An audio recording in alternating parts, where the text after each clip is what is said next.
You're listening to the Cyberwire Network, powered by N2K.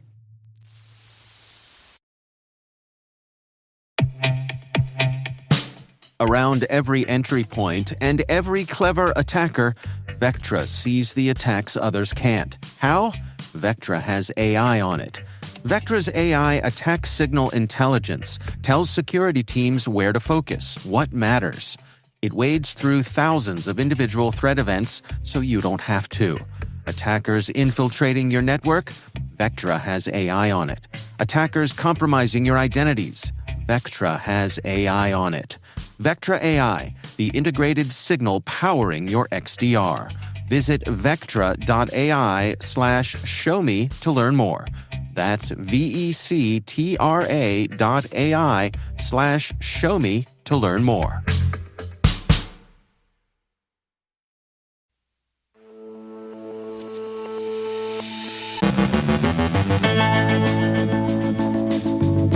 NotLockBit mimics its namesake while targeting macOS.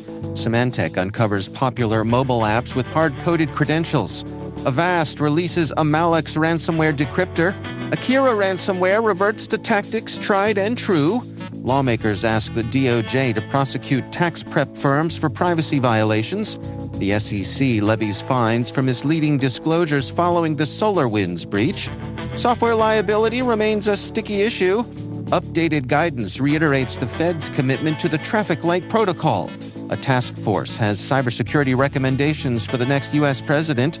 Today's guest is Jérôme Segura, Senior Director of Research at Malwarebytes, sharing their work on scammers advertising fake AppleCare services via GitHub repos. And warrantless surveillance powered by your favorite apps.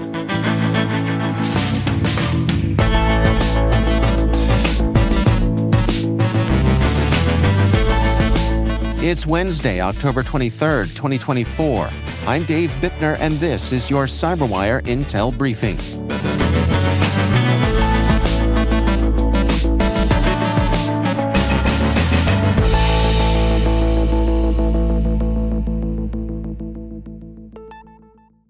Thanks for joining us here today. Great to have you with us, as always. A new macOS malware dubbed NotLockBit is making headlines for mimicking the notorious LockBit ransomware. Written in Go and targeting both Windows and macOS systems, NotLockBit follows typical ransomware tactics, including data theft, file encryption, and deleting shadow copies to prevent recovery. It uses RSA encryption, ensuring that only the attacker can decrypt the master key. The malware appends .abcd to encrypted files and drops ransom notes while attempting to display a LockBit 2.0 banner. Sentinel-1, which discovered the malware, believes it is still in active development. Trend Micro found that NotLockBit exfiltrates victim data to an Amazon S3 bucket using hard-coded AWS credentials, possibly belonging to the attacker or a compromised account. Though AWS has since suspended the account, Sentinel-1 warns that more developments from this threat actor are likely. NotLockBit is the first functional ransomware family to target macOS beyond proof-of-concept samples. Researchers speculate the threat actors are impersonating LockBit to capitalize on name recognition. Symantec has uncovered a significant security flaw in numerous popular iOS and Android apps, exposing potentially millions of users to breaches. The issue arises from developers embedding hard-coded, unencrypted cloud service credentials, such as AWS and Azure keys, directly into app code.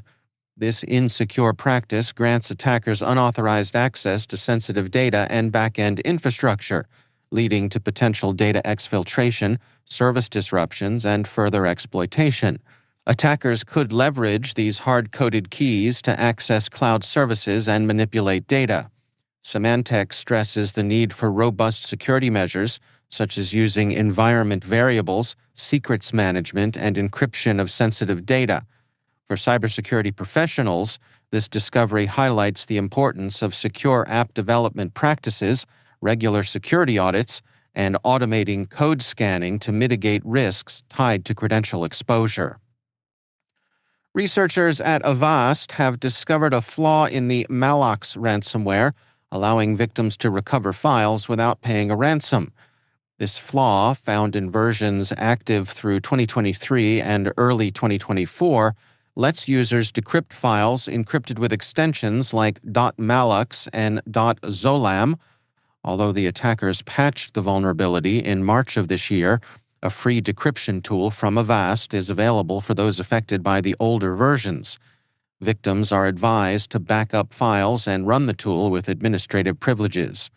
And a tip of the hat to the team at Avast.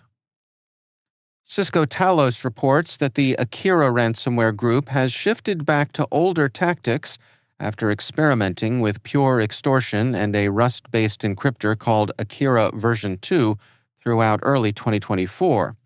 The new C++ version of Akira, reintroduced in September of this year, targets both Windows and Linux systems using a faster Cha-Cha-8 encryption algorithm for swiftness. Researchers noted that Akira's return to C++ suggests a preference for cross-platform consistency, making their operations more stable.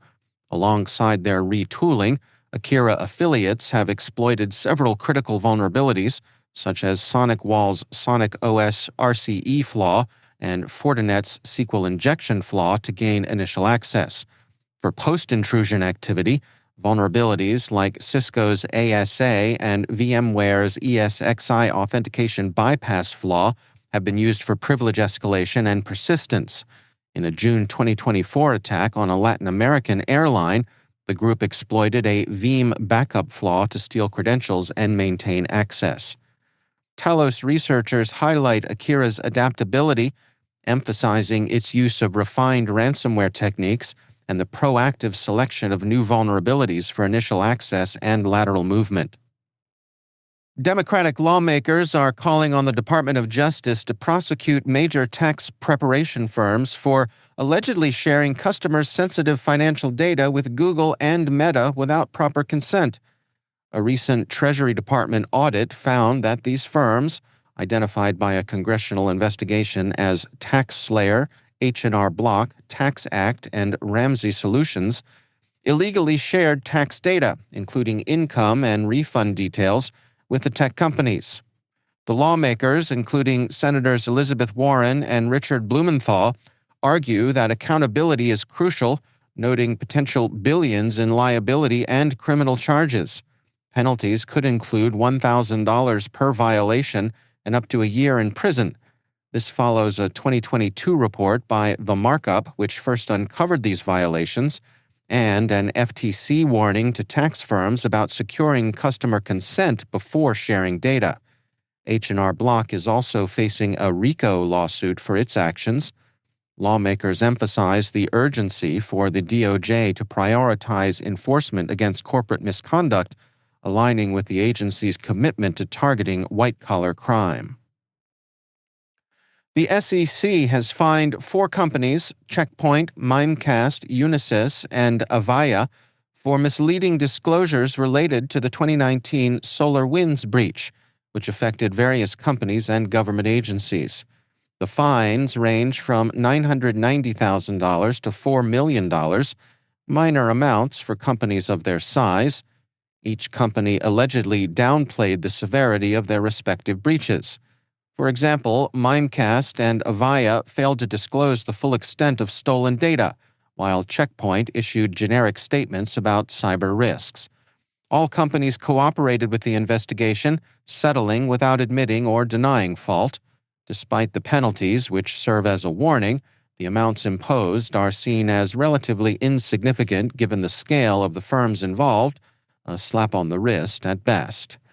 The SEC continues to push for stronger regulations around breach disclosure to ensure better transparency and accountability. 6 years after the Cyberspace Solarium Commission proposed holding software companies accountable for security flaws, this recommendation remains unfulfilled. The push for software liability emerged due to repeated cyber attacks, like the SolarWinds and CrowdStrike breaches, which demonstrated the risks of poorly written code. While the majority of the Commission's recommendations have been implemented, liability remains a thorny issue. Policymakers and experts agree that it is essential for companies to take responsibility when their software causes harm. However, designing a framework for liability is challenging due to legal and technical complexities. Writing for The Record, Eric Geller reports that one key challenge is defining a standard of care for software security. The fast pace of technological change makes it difficult to set clear guidelines, and there's debate over whether liability should be regulated through lawsuits or by government standards. Additionally, software vendors have long been shielded from liability, with industry contracts typically disclaiming responsibility. The tech industry argues that liability would stifle innovation, increase costs, and distract companies from improving security. Despite this resistance, advocates argue that companies need to be held accountable for vulnerabilities, just like automakers are for defective cars. The Biden administration has expressed interest in pursuing software liability, but progress has been slow. Meanwhile, tech leaders emphasize market-driven solutions, claiming that businesses already prioritize security to maintain customer trust. The Traffic Light Protocol, or TLP, is a system used to classify and control the sharing of sensitive information.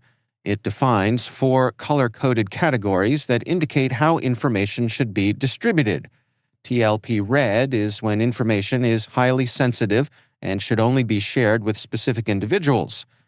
Amber is when information can be shared with an organization or with trusted parties, but not publicly. Green is when information can be shared with a wider community, but not on public platforms.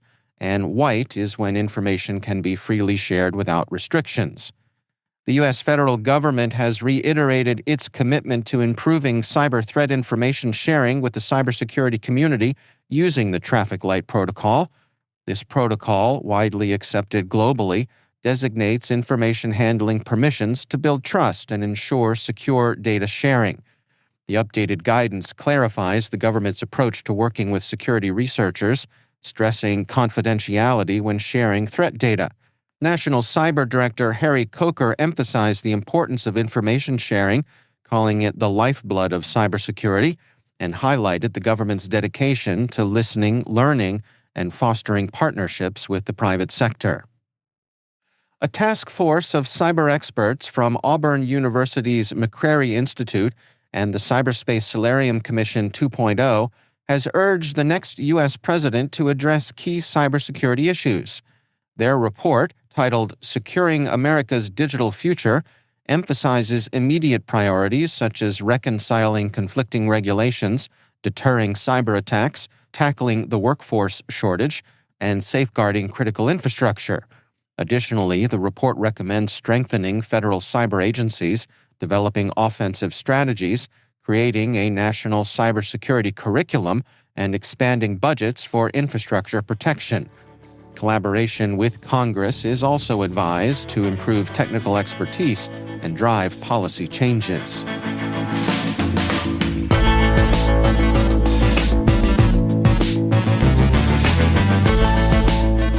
Coming up after the break, my conversation with Jérôme Segura, Senior Director of Research at Malwarebytes.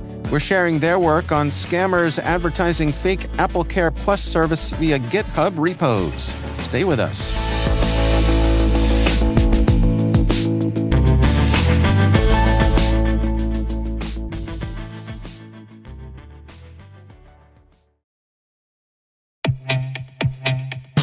Calling all InfoSec professionals.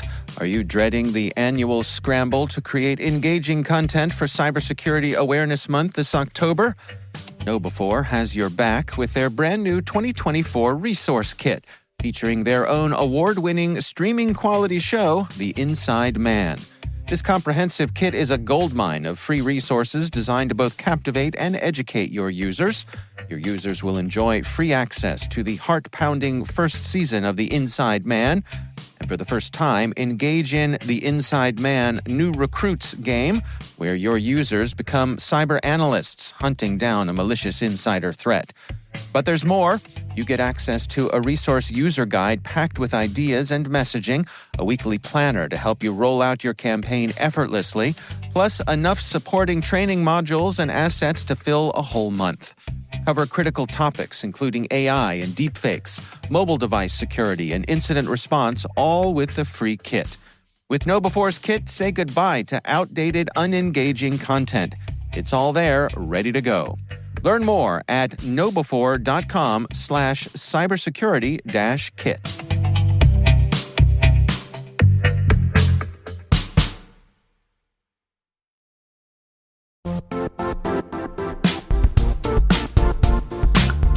When it comes to ensuring your company has top-notch security practices, things can get complicated fast. Vanta automates compliance for SOC 2, ISO 27001, HIPAA, and more, saving you time and money. With Vanta, you can streamline security reviews by automating questionnaires and demonstrating your security posture with a customer-facing trust center. Over 7,000 global companies like Atlassian, Flow Health, and Quora use Vanta to manage risk and prove security in real time. Our listeners can claim a special offer of $1,000 off Vanta at vanta.com/cyber. That's VANTA.com/cyber for $1,000 off Vanta.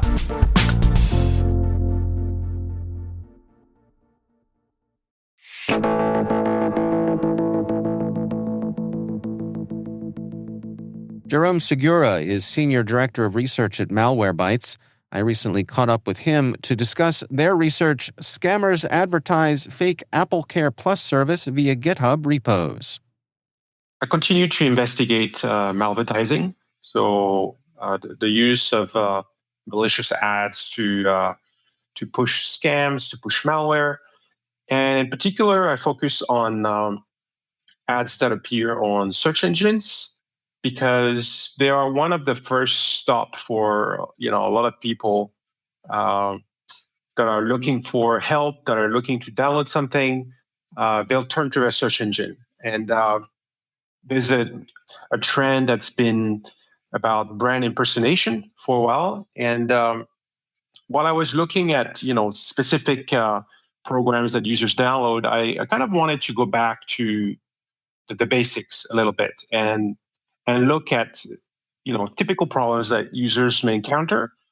There's really no bigger brand than Microsoft or Apple, and so I was a little shocked, to say the least, that when I discovered how many ads were being bought out by scammers in general, criminals targeting Apple, targeting Microsoft, and how difficult it is for regular people to navigate this kind of dangerous world. So I really wanted to focus on, I guess, the experience that users encounter both on desktop but also on mobile, because I think that's one of the things we don't talk maybe as much, but a lot of people nowadays will use their mobile device, their phone or their tablet to look something up. And I kind of wanted to see what does it look like if you're going to get scammed using a phone compared to the desktop experience. And it was an interesting discovery for me to see how much is being targeted here, and also to give tips to users in general. Yeah, it really is striking here. When I read through your research, just how kind of blatant this is. I don't want to say shocking, because I guess nothing I find online shocks me anymore. But can you walk us through what's going on here? I mean, how are these bad guys going about their business? Well, they are purchasing ads, and a large number of them. They're either using new advertiser accounts, or in some cases, they're using compromised advertiser accounts. And one particular thing they're after is customer service. So anything to do with customer service, customer support, phone number, live chat, these are things that people will search for. And their goal is to be right there at the top of any search before official numbers. And the reality is that with advertisements, they tend to appear first. They tend to be shown quite prominently on the screen, and most people won't really look twice if what they see is legit or not. So in my research, what I found is if you were to do a Google search for Apple customer service or customer support, or live chat, speak to an agent, anything like that, your chances of seeing a malicious ad were pretty high. The ad is really just it's the hook to get you to do an action. And I think one of the things that's really interesting with scams is they are initiated by the victims themselves. It's not like they're receiving a phone call from Apple. They're the ones who want help. So they're more likely to actually make a call, reach out to people that they don't know. And that's kind of what makes them an easy prey. And what makes this particularly bad for folks who are using mobile devices? Yeah, I'm glad you bring that up, because I think that's one of the things that is worth talking about, in that on a mobile device, your experience obviously is quite different. Your screen size is different. And also the mobile device is kind of one and the same thing as your communication device for being in touch all at the same time. So one of the things is when you click on an ad, it would show up a page in full screen. And again, if you were to see the address bar, you would only see part of it, which for a lot of people would be deceiving. And in that particular instance, the criminals were abusing GitHub to host pages that had this code, this fake Apple customer service pages, and they had a simple piece of code that would automatically show up the call button. So it did not auto dial, thankfully. But, it was that close. Yeah, right. What a world. Yeah, I mean, it's really striking here. The other thing that really hits me is how poor a job Google does in tamping these things down. I mean, they're so easy for the skilled hacker to hide what they're doing, and so blatant and widespread. It really is. It's disappointing and discouraging that Google either doesn't seem to be able to or isn't interested in doing better about blocking these things. Yeah, absolutely. And I think, to some degree, there will always be bad actors that abuse the system. And, for me, I accept that and I would tolerate that. But what I saw was completely different. What I saw was dozens of malicious actors. And constant ads. Any time of the day, I could do a search and be guaranteed to see a malicious ad. And I would go further in that, comparing Google to Microsoft. Overall, I find that Microsoft does a better job at handling this type of fraud. In that, the Bing search engine, at least, they make an effort to show the top. At least, at the top of the page, to show you the official site or the official phone number for whatever you're searching for. They're willing to make the sacrifice to have people not see an ad, not click on an ad for the benefit of the user. What I see on Google is the ads are more important, and that is not to the benefit of consumers out there. That will guarantee that's going to make them click on something malicious. So that's kind of where I draw the line. Is not only is there a problem in how much bad activity there is, there doesn't seem to be any safeguards to at least protect users to some degree. Yeah. Is this the kind of thing that your browser ad blocker is at all helpful with? So yeah, an ad blocker, and also by extension, I would say any browser kind of security plugin would help you there. It is a little bit different on mobile devices, just because of depending on whether you're using an Apple device or an Android device, your experience will be different. So I can't speak globally, but generally speaking, yes, if you use any sort of ad blocking technology, call blocking applications, that has a list of known scam numbers, anything like that would help, because that's a topic to me that comes quite often is, but people should really look what they're clicking on, or people should really do this and that. And, when I hear that, I'm like, well, yeah, but you can't blame users, If Right. there's anything to blame here, it's the people that allow this to happen. And there doesn't seem to be any, limit to the imagination, creativity that the scammers can show in, impersonating brands. So while it's important to educate users and tell them, to be on the lookout for such threats, you got to provide them with tools that will help them as they go online. You can't just, expect people to always make the right choice. Our thanks to Jérôme Segura from Malwarebytes for joining us. We will have a link to the research in our show notes.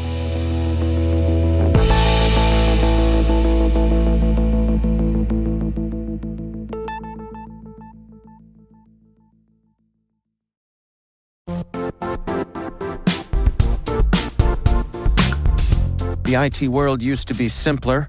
You only had to secure and manage environments that you controlled. Then came new technologies and new ways to work. Now, employees, apps, and networks are everywhere. This means poor visibility, security gaps, and added risk. That's why Cloudflare created the first-ever connectivity cloud. Visit cloudflare.com to protect your business everywhere you do business.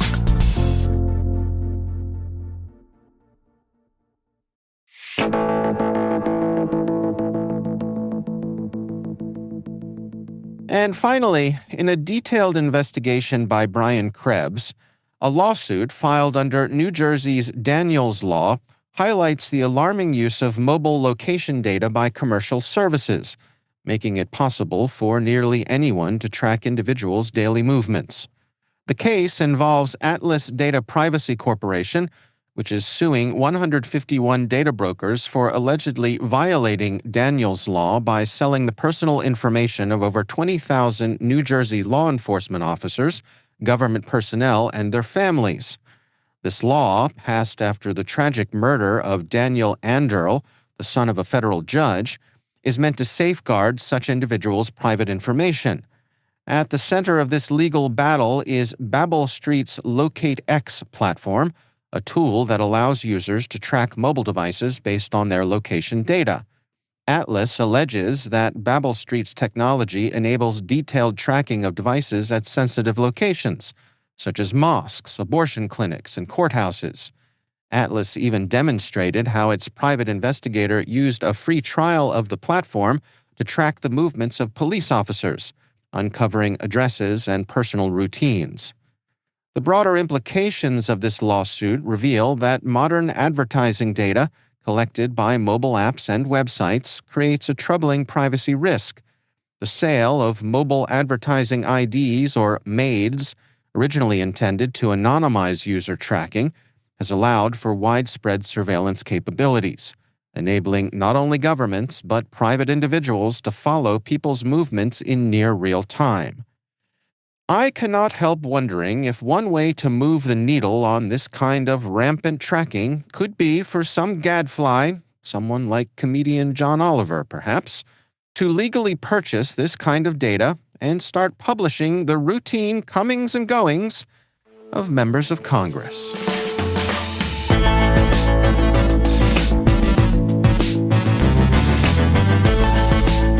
And that's the Cyberwire. For links to all of today's stories, check out our daily briefing at thecyberwire.com. We'd love to know what you think of this podcast. Your feedback ensures we deliver the insights that keep you a step ahead in the rapidly changing world of cybersecurity. If you like our show, please share a rating and review in your favorite podcast app. Please also fill out the survey in the show notes or send an email to cyberwire@n2k.com.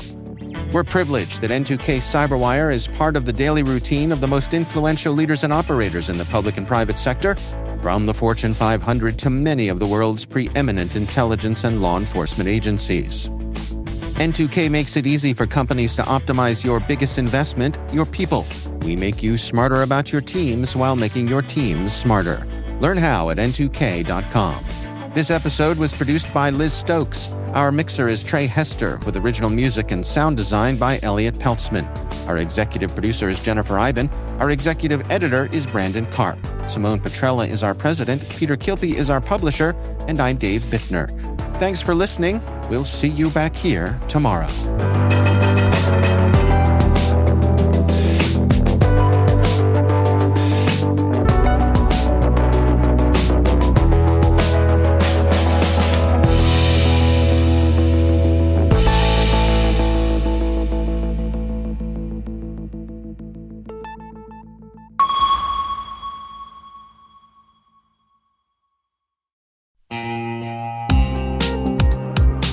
Quick question. Do your end users always, and I mean always without exception, work on company-owned devices and IT-approved apps? I didn't think so. So my next question is, how do you keep your company's data safe when it's sitting on all those unmanaged apps and devices? 1Password has an answer to this question: Extended Access Management. 1Password Extended Access Management helps you secure every sign-in for every app on every device because it solves the problems traditional IAM and MDM can't touch. And it's now available to companies with Okta and Microsoft Entra and in beta for Google Workspace customers. Check it out at 1password.com/cyberwire. That's 1password.com/cyberwire.